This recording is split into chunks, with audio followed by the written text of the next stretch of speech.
बिस्मिल्लाहिर्रहमानिर्रहीम अस्सलाम वालेकुम। मैं वहीद खान फजील अपना family YouTube channel Waheed Khan Tanoli. मैं उम्मीद करता हूँ हमारे तमाम भैन भरा बिल्कुल ठीक ठाक हो खुशबाश हो, अल्लाह ताला की अफ़सो मान रहे हो, अल्लाह ताला सारे को अपनी अफ़सो मान रखे। आज मैं RIC कांगड़ा कॉलोनी दल मौजूद हाँ और आज असा जो प्रोग्राम है जी असा शजरकारी के हवाले नाल इतना कस शुरू किए कि असा RIC के जोड़े सीनियर अस जो डॉक्टर साहब हैं, डॉक्टर दनियाल साहब, उन्होंने अपनी मेहनत और कोशिश के नाल असा को जोड़ा है ना इस अस्पताल को थोड़ा जहा प्रमोट करने की कोशिश की है कि भाई असा अस्पताल मजीद तरक्की वाले पास चले और इंशाअल्लाह तो बना असा RIC कांगड़ा जी है मजीद तरक्की की तरफ जा रही है। और असा क्यारियां बढ़ा के अपने जोड़े है ना इन्होंने बूटे लासा असा फुलों के ताकि असा जी अस्पताल इन्होंने पौधों की वजह न बूटिया की वजह खूबसूरत लगे, फुलों के बूटे हो सन।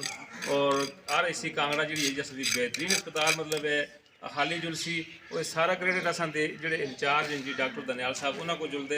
हूँ मैं गलबात कर सा जी अपने मतलब जाकिर भाई नाल कि यह असा नाल मतलब है कि असा को पूरी तफसील दसन कि भाई इतना असा के प्रोग्राम है और किस तरीके नाल उसी मैंने नाल रह असा दे सरदार भाई ने था जी RIC दे इन्होंने गलबात करते हैं कि इस अज के प्रोग्राम के हवाले पूरी तफसील दसन जी सरदार भाई जी। अस्सलाम वालेकुम। जिस तरह तुसां पता है असां दा BHU कांगड़े बिच पहले असां दी फ्रंट बिल्डिंग होंदी सी ते असां दी बैक साइड RIC दी बिल्डिंग असां दी काफ़ी अरसे तो तैयार सी ते डॉक्टर दनियाल साहब ने अपनी बड़ी मेहनत की है, कोशिश की है, उन्होंने नाल असां सारे लग के ते असां दी एक टीम ने जदोजहद की है ते असां DHO साहब अगर रिक्वेस्ट की है डॉक्टर दनियाल साहब की कोशिशों नाल RIC बिल्डिंग असां दे हैंड ओवर हुई है।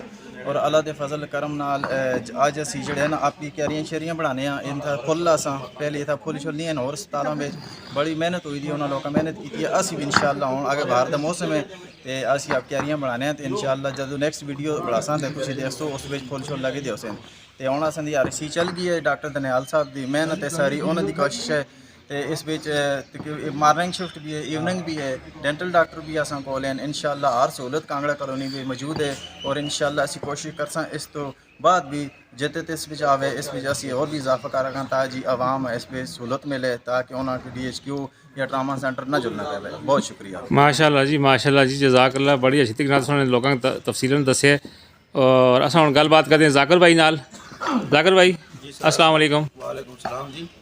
जी सर, जिस तरह आपको पता है सरदार भाई ने अभी बताया है कि इधर अल्लाह के फजल करम से अभी शजरकारी मुहिम हमारी जारी है। अस्पताल RIC Kangra rural health centre promote होकर अभी शजरकारी मुहिम में हमारी मुहिम जारी हो गई है। तो यहाँ पे कैदियों का काम जारी है। हमारे जजावी भाई ये CA इब्रार हुसैन शाह साहब और फैज़ान भाई हमारे साथ काम में लगे हुए, हम सब मिलजुल के ये कैदियाँ बना रहे हैं।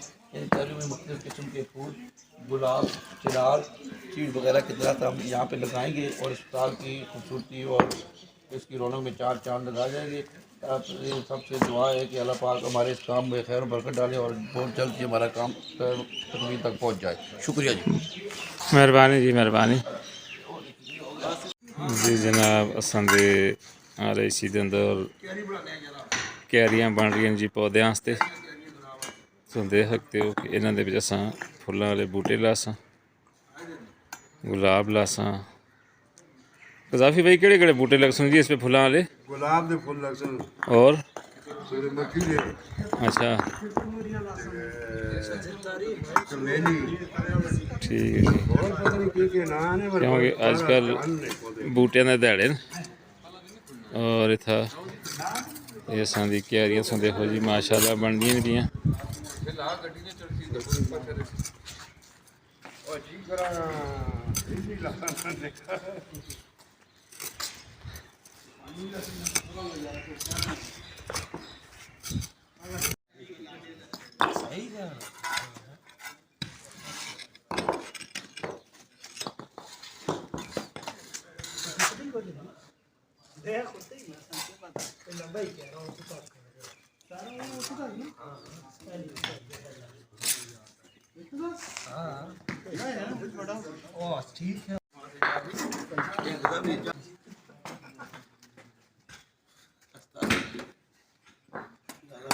मेरे से अल्लाह पाक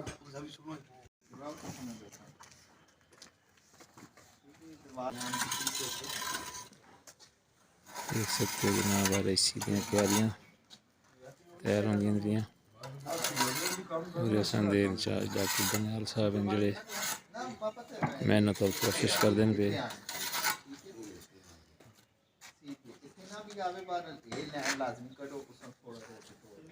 उधर एक लाल छोड़ा इधर एक पाट छोड़ा हाँ तो फिर दो पाट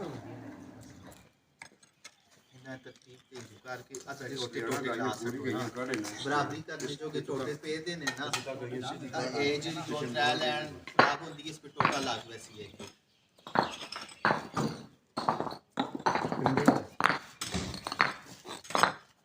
मंडी दे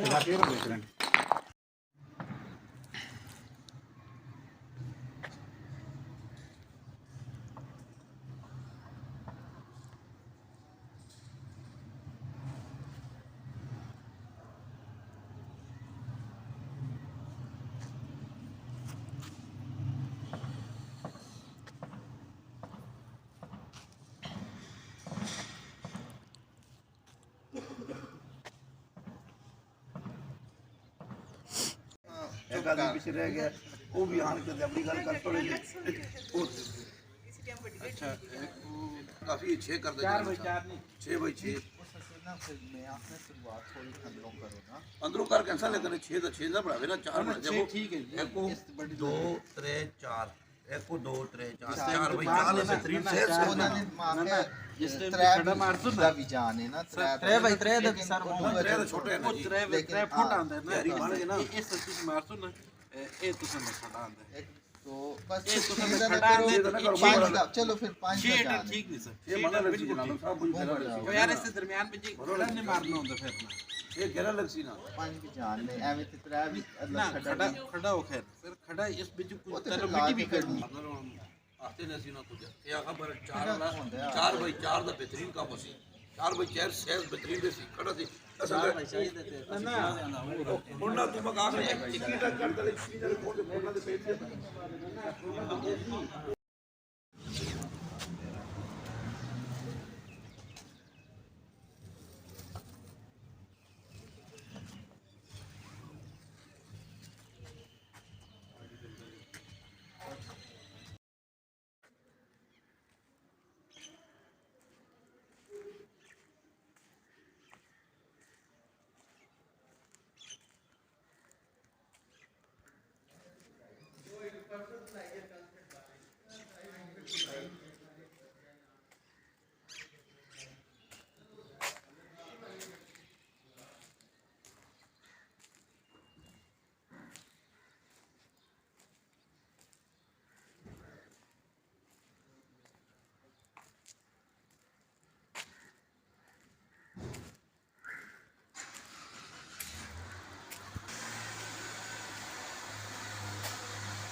Thank you.